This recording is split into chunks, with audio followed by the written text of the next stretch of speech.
કેમ છો છોકરા? મજામાં? હાલો તો હવે આપણે જે ચેપ્ટર 11 સ્ટાર્ટ કર્યું હતું એમાં 2 લેક્ચર પૂરા કર્યા. પહેલા ચેક લેક્ચરની અંદર આપણે વિદ્યુત પ્રવાહની વ્યાખ્યા ભણ્યા. જે કંઈક આવ્યું હતું સૂત્ર કે કોઈ વિદ્યુત પ્રવાહધારી તારના આડછેદમાંથી એકમ સમયમાં, તો છેદમાં સમય, પસાર થતા વિદ્યુત ભારના જથ્થાને અથવા પસાર થતા ઇલેક્ટ્રોનને વિદ્યુત પ્રવાહ કહેવાય. તો 2 સૂત્ર હતું, NE/T. રિવિઝન કરી લે એકવાર. આનો એકમ પહેલો હતો વિદ્યુત ભારનો એકમ કુલમ, સમયનો એકમ સેકન્ડ, બીજો એકમ એમ્પિયરની યાદમાં રાખવામાં આવ્યું, જે મીટર પર કહેવાય. બીજી ભાષામાં કહે તો કે 1 સેકન્ડમાં કોઈ તારમાંથી 1 કુલમ વિદ્યુતભાર પસાર થાય તો તે તારનો વિદ્યુત પ્રવાહ 1 એમ્પિયર હશે, એવું કહી શકાય. બીજું સૂત્ર આપણે માટે ભણ્યા હતા, V = W/Q, કે એકમ વિદ્યુત ભારને એક બિંદુથી બીજા બિંદુ સુધી લઈ જવા માટે કરવા પડતા કાર્યને 2 બિંદુ વચ્ચેનો વિદ્યુત સ્થિતિમાનનો તફાવત કહે છે. V હવે તે વિદ્યુત સ્થિતિમાન કહેવાય. 2 બિંદુ વચ્ચે લેવામાં આવે એટલે તફાવત બોલવામાં આવે, વિદ્યુત સ્થિતિમાનનો તફાવત. હવે આનો આપણે એકમ ભણ્યા હતા કે આનો પહેલો એકમ છે કાર્યનો એકમ જૂલ, વિદ્યુતભારનો એકમ કુલમ. બીજો વોલ્ટ નામના વૈજ્ઞાનિકની યાદમાં આનો એકમ વોલ્ટ વી બોલવામાં આવે છે. એટલું આપણે અત્યાર સુધી ભણ્યા. હવે આજે આપણે ત્રીજી રાશિ ભણવાની છે. આ ત્રીજી રાશિની અંદર આપણે ખાસ કરી અને મહત્વનો 3 માર્કનો પ્રશ્ન એક પૂરો કરવાનો છે. તો સ્ટાર્ટ કરીએ.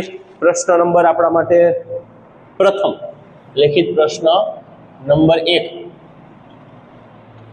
બોર્ડમાં દેખાય છે ને? હા, રેડી. પ્રશ્ન નંબર 1 કે ઓહમ નો નિયમ લખી અવરોધનું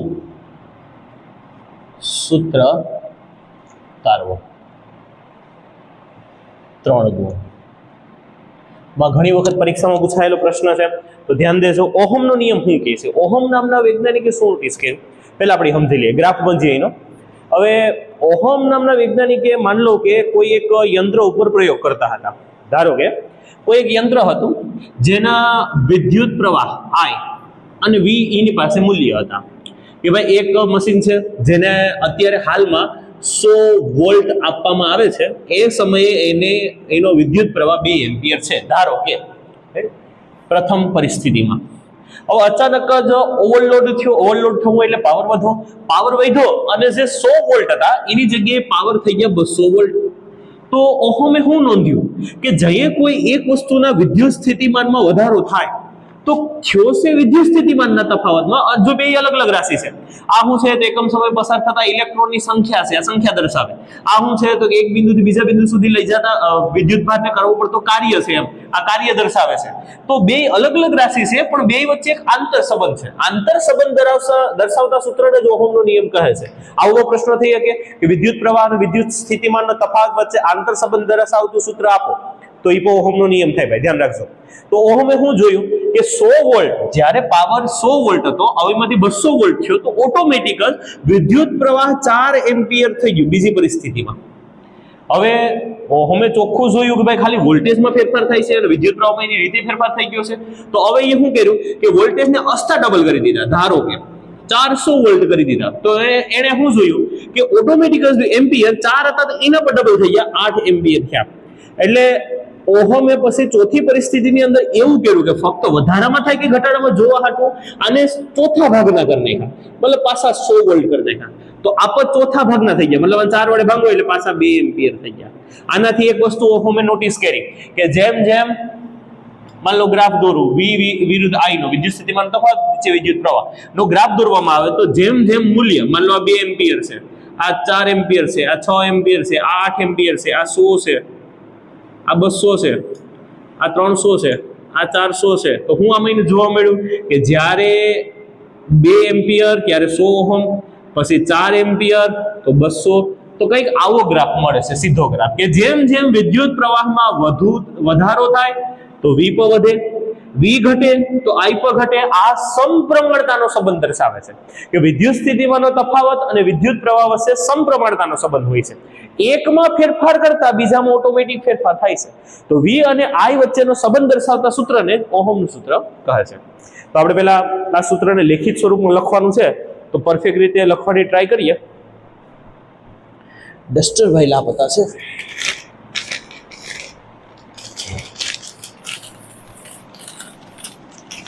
હાલો તો પહેલા તો સ્ટાર્ટિંગમાં એક બે મુદ્દા લખીએ ઓહમ વિશે. ઓહમનો પરિપથ પરીક્ષામાં નથી પૂછાયો 2020 થી લઈને 2025 સુધી, તો આપણે કરવાનો એ નહીં. ઓહમે એના પ્રયોગ દરમિયાન નોંધ્યું કે વિદ્યુત સ્થિતિમાન નો તફાવત, જેને સંજ્ઞામાં આપણે વી કહીએ, અને વિદ્યુત પ્રવાહ, જેને સંજ્ઞામાં આઈ કહે છે, વચ્ચે દેખાય છે, વચ્ચે, હા રેડી, વચ્ચે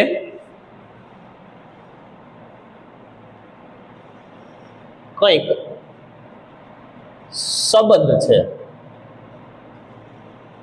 વી અને આઈ વચ્ચેના સંબંધ દર્શાવતા સૂત્રને ઓહમનો નિયમ કહે છે.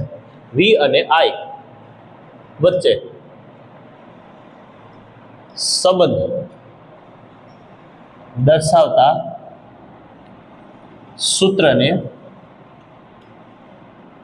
ઓહમનું સૂત્ર કહે છે. અને વી અને આઈ વચ્ચે ઓહમે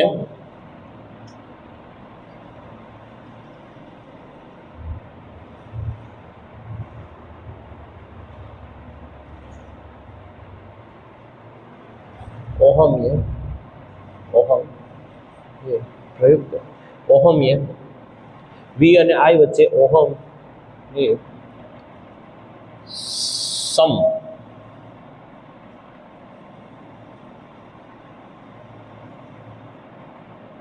પ્રમાણતાનો સંબંધ પ્રયોગ દ્વારા નોંધ્યો. હવે જો હું એક લીટીમાં બધું લખી શકતો હતો. 10મા ધોરણની અંદર ઓહમનો નિયમમાં જો તમે વધારે થિયરી લખવા જાઓ તો વિદ્યાર્થી વધારે થિયરી બુકમાં છે પણ નહીં. શરૂઆતમાં પ્રવૃત્તિઓ આપેલા છે જેના દ્વારા ઓહમે પ્રયોગ કરી અને વી અને આઈ વચ્ચે સંબંધ ગોઠવ્યો. તો તમારે મુદ્દા વધારવાના છે. તો આપણે પહેલું હું લખવાનું કે ઓહમે પોતાના પ્રયોગ દરમિયાન નોંધ્યું કે વિદ્યુત સ્થિતિમાનનો તફાવત અને વિદ્યુત પ્રવાહ વચ્ચે કંઈક સંબંધ છે. આ વી અને આઈ વચ્ચેના સંબંધ દર્શાવતા સૂત્રને જ ઓહમનું સૂત્ર કહે છે. આ વી છે, આઈ છે, વચ્ચે સંબંધ દર્શાવતા સૂત્રને ઓહમનું સૂત્ર કહે છે. અને વી અને આઈ વચ્ચે ઓહમે સમપ્રમાણતાનો સંબંધ પ્રયોગ દ્વારા નોંધ્યો. હાલો હવે આમાં મહત્વના મુદ્દા લઈ લઈએ. બસ લેખિત બે મુદ્દા કે ભાઈ વિદ્યુત સ્થિતિમાનનો તફાવત વી, વિદ્યુત પ્રવાહ આઈ વચ્ચે કંઈક સંબંધ છે. આ સંબંધ દર્શાવતા સૂત્રને ઓહમનું સૂત્ર કહે છે. અને કેવો સંબંધ છે? તો કે સમપ્રમાણતાનો સંબંધ છે. હાલો તો અહીંથી સ્ટાર્ટ કરીએ કે ભાઈ વી અને આઈ વચ્ચે સમપ્રમાણતાનો સંબંધ છે. હવે હારામાં હારા વિદ્યાર્થીઓ જો અહીંયા ફીલ કરે વી અને આઈ વચ્ચે સમપ્રમાણતાનો સંબંધ છે, તો એવું લખીએ કે વી ચલે છે આઈ તો આઈ ચલે છે વી, બે લખીએ કઈ. હવે જો તમે આઈ ચલે છે વી લખશો તો સૂત્ર કંઈક અલગ બનશે. તો આપણે આ ખાસ યાદ રાખવાનું છે કે સાહેબે પહેલો મુદ્દો કોનો લીધેલો છે? તો કે વી. આઈ પર પહેલો મુદ્દો કોણ લીધો તો કે વી. આઈ પર પહેલો મુદ્દો કોણ લીધો તો કે વી. તો તમારે પહેલો મુદ્દો વી જ રાખવાનો. જો આમાં ગોટાળો કર્યો તો થોડો તકલીફ પડશે. હું તમને આગળ સમજાવું કઈ રીતે. હાલો તો વી ચલે છે આઈ. હવે ચલ દૂર કરો તો ના સોરી આપણે 9માં પણ ગુરુત્વાકર્ષણના ચેપ્ટરમાં પછી F બરાબર ma સૂત્રમાં આપણે અચળાંકો લેતા. ચલ એટલે સંબંધ ને જો તમારે દાખલા સ્વરૂપમાં લેવો હોય તો વચ્ચે એક અચળાંક મૂકવો પડે. તો આમાં અચળાંક સ્વરૂપે છે r. r એટલે અવરોધ. હવે r ને કરતા બનાવું તો અવરોધ r બરાબર i નીચે જાય તો v ના છેદમાં i. જો આનાથી ઉથમું કર્યું અને i ચલે છે v લીધું તો બનશે i બરાબર rv. તો r બરાબર i ના છેદમાં v. આ સૂત્ર ખોટું છે. r બરાબર v ના છેદમાં i આ સાચું સૂત્ર છે. તો જરા ધ્યાન દેજો અને અસ્તા એક વસ્તુ મહત્વની શીખી લેજો. કોઈ તમને એમ કહે કે આ અવરોધ આપણે મોસ્ટ ઓફ દાખલામાં કેવું હોય છે કે દાખલામાં જે ડાબી બાજુની સામે જમણી બાજુ હોય છે તો એનો અર્થ એવો થાય કે ડાબી વાળી બાજુ એ જમણી બાજુ પર આધાર રાખે છે. આ ખોટી વસ્તુ છે. આ મગજમાં નોટિસ કરી લેજો. ખાડ એમસીક્યુમાંથી નીકળે છે. ઘણા વખત એવો પ્રશ્ન પૂછાય છે અવરોધ શેના ઉપર આધાર રાખે? તો 11 સાયન્સમાં ડીપમાં આવશે. અવરોધ 4 વસ્તુ ઉપર આધાર રાખે. પહેલી વસ્તુ મગજમાં ખીલ્લી મારીને બેહાડી દો કે અવરોધ ક્યારેય પણ વી અને આઈ ઉપર આધાર નથી રાખતો. પણ સાહેબ તમે તો વી અને આઈ બંને સૂત્રમાં જમણી બાજુ લખ્યો છે તો કેમ આધાર ન રાખે? હવે સાંભળો, આનું મહત્વ તમને સમજાવો. માન લો આગળ જ આપણે વાત કરી કે ભાઈ જ્યારે વોલ્ટેજ 100 હતા ત્યારે વિદ્યુત પ્રવાહ 2 એમ્પિયર હતો. જ્યારે વોલ્ટેજ 200 થયા તો વિદ્યુત પ્રવાહ 4 થયો. વોલ્ટેજ આના ડબલ કરાય એટલે 400 થયા તો આના પર ડબલ થયા 8 થયા. આમાં એક વસ્તુ નોટિસ કરજો, આવું અને v ભાગ્યા i કરું તો 100 ભાગ્યા 2 તો જવાબ કેટલો આવશે? 50. અહીંયા v ભાગ્યા i કરું તો 200 ભાગ્યા 4 કરશો, જવાબ કેટલો આવશે? 50.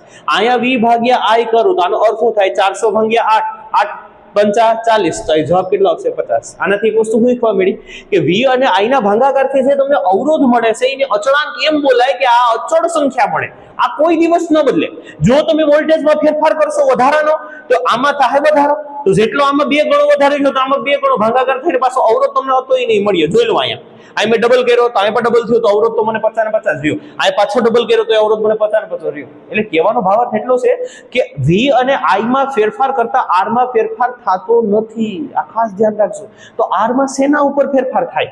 તો હવે એ આપણે નીચે એક્સ્ટ્રા મુદ્દો કરીને લખશું કે r 4 વસ્તુ ઉપર આધાર રાખે છે. પછી પહેલા એકમ લખી લઈએ કે ભાઈ અવરોધનો એકમ શું છે? તો અવરોધનો પહેલો એકમ વોલ્ટ પ્રતિ એમ્પિયર v અપોન i, અને જે આપણે પાકો કરવાનો છે એ પોતે ઓહમ અથવા ઓમેગા પણ બોલવામાં આવે સાયન્સમાં. આ છે. હવે અવરોધને માપવા વાળું કોઈ સાધન નથી. કંપનીમાંથી જે અવરોધ બનીને નીકળો ને એ જ અવરોધ રહેવાનો હે ભાઈ, છેલ્લે સુધી. જોનું તાપમાન ન બદલે તો અવરોધ એ જ રહેવાનો છે. અવરોધ 4 વસ્તુ ઉપર આધાર રાખે, માહિતી આપો. પણ અવરોધને ફેરફાર કરી શકાય, માપી ન શકાય. કેમ કે એકવાર તમે બોક્સ ઉપર લખી ગયેલા કે તમારો પંખો 50 ઓહમ ખાય છે તો 50 જ ઓહમ રહે જ્યાં સુધી સેલે સુધી રહેશે ત્યાં સુધી. તો ઓહમમાં ફેરફાર થવાનો નથી, એ અચળ સંખ્યા તમને મળવાની છે. તો ઓહમમાં બીજું શું કરી શકાય? તો કે અવરોધમાં ફેરફાર કરી શકાય. માન લો તમારો કોઈ અવરોધ છે, એમ સમજો ને કે બહુ નાનો અવરોધ છે, જેની હાઈ વોલ્ટેજ વાળી 220 વોલ્ટની લાઈન સાથે જોડવામાં આવે તે નાનો અવરોધ બની જાય. તો તમારે ઓછા વોલ્ટેજ જોડવા પડે. તમારા ઘરના પ્લગમાં જ 220 વોલ્ટ આવે છે તો વચ્ચે તમે એક એવું સાધન જોડો જે પોતે વોલ્ટેજ ખાઈ જાય, હાવ ઓછા વોલ્ટેજ પાસ કરે. હવે જ્યાં પણ વિદ્યુત પ્રવાહ ખવાય, વોલ્ટેજ ખવાય, એને અવરોધ કહેવાય. જ્યાં પાવર રોકાય કે જ્યાં પાવર ખવાય એને અવરોધ કહેવામાં આવે છે. તો પોતે પાવર ખાઈ ગયો તે એક એવો અવરોધ હોય છે જે પાવરને ખાવાનું કામ કરે છે, એનું નામ છે રિયોસ્ટેટ. તો એવું લખી શકાય કે અવરોધમાં ફેરફાર કરવા માટે વપરાતા સાધનને રિયોસ્ટેટ કહેવાય. બસ આપણે એટલું પાકું કરવાનું છે કે અવરોધમાં ફેરફાર કરતા સાધનને રિયોસ્ટેટ કહે છે. હવે એક્સ્ટ્રામાં એક એમસીક્યુ તમને લખાવું કે ભાઈ અવરોધ છે, દેખાય છે ને ભાઈ? બાકી સાઈડમાં લખું, દેખાય છે, વાંધો તો નહીં આવે. અહીં આપણે હું આલેખ દોરવાનું છે એટલે મેં જગ્યા ખુલ્લી રાખી છે. તમારે પણ સાઈડમાં દોરવું હોય તો હાલશે, વચ્ચે દોરો તો હાલશે. તમારે આમાં બીજું બધું તો આપણે કાપી નાખ્યું કે એક આલેખ દર્શાવવાનો જેની અંદર 2 અક્ષમાં દર્શાવવાનું. ઉપર દર્શાવવાનું છે v, વિદ્યુત સ્થિતિમાનનો તફાવત, અહીંયા i, અને વચ્ચેથી આ કાઢવાનો r, ઉગમ બિંદુ 0 થી. તો અહીંયા લખવાનું વિદ્યુત સ્થિતિમાન નો તફાવત, અહીં લખવાનું વિદ્યુત પ્રવાહ. રેડી? અને આવો r વાળો આલેખ દર્શાવી દેવાનો. r નો અર્થ થાય અવરોધ, જે અચળ છે બની ગયા પછી. તો તોય છતાં અવરોધ 4 વસ્તુ પર આધાર રાખે કે અવરોધ એ વાહક તારની જાત, પછી આગલા ટોપિકમાં અવરોધકતામાં આપણે જોવું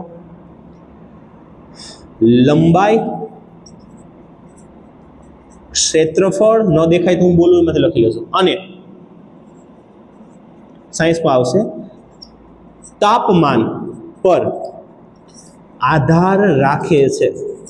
સૂત્ર ઉપર નહીં જતા કે ભાઈ v અને i ઉપર આધાર રાખતો હોય, એવું નથી. v અને i માં ફેરફાર સમાન થાય છે જેના કારણોસર અવરોધ તો અચળ જ મળે છે. એટલે આ 2 ઉપર આધાર નથી રાખતો, એ 4 વસ્તુ પર આધાર રાખે: તારની જાત, લંબાઈ, ક્ષેત્રફળ અને તાપમાન પર. આધાર રાખે છે. જો એટલું લખો એટલે તમને એના પૂરેપૂરા 3 માર્ક મળે. હાવ સિમ્પલ છે. પહેલું ઓહમે પોતાના પ્રયોગ દરમિયાન નોંધ્યું કે V અને I વચ્ચે કંઈક સંબંધ છે. વિદ્યુત સ્થિતિમાનના તફાવતમાં ફેરફાર કરતા વિદ્યુત પ્રવાહમાં ફેરફાર થાય છે એવું લખી શકાય. તો V અને I વચ્ચે સંબંધ દર્શાવતા સૂત્રને જ ઓહમનું સૂત્ર કહે છે. અને એ હું નોંધ્યું કે અને V અને I વચ્ચે ઓહમીય સમપ્રમાણતાનો સંબંધ પ્રયોગ દ્વારા નોંધ્યો.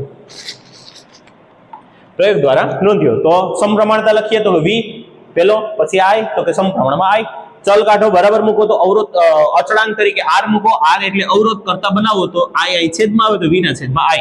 પહેલું એકમ તો કે વોલ્ટ, આનો એકમ, આનો એમ્પિયર તો વોલ્ટ પ્રતિ એમ્પિયર. બીજો ઓહમની યાદમાં આનો બીજો એકમ છે ઓહમ. આમાં પાકું કરવા જેવું કે અવરોધમાં ફેરફાર કરતા સાધનને રિયોસ્ટેટ કહેવામાં આવે. આ ધ્યાન રાખજો. હવે કોઈ તમને એમ કે અવરોધ શેના ઉપર આધારિત છે તો V અને I ઉપર નહીં.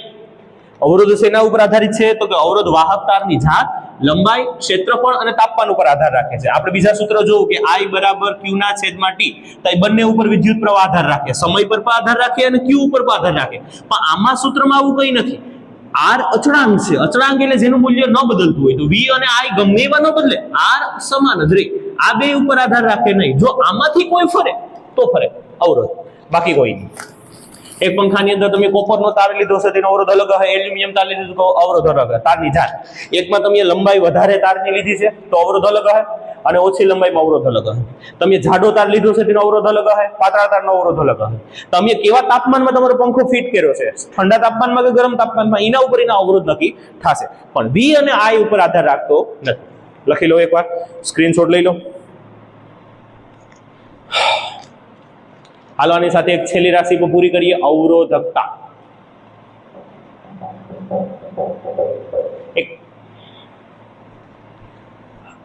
ના, હવે સાથે અવરોધકતા નથી લેવી.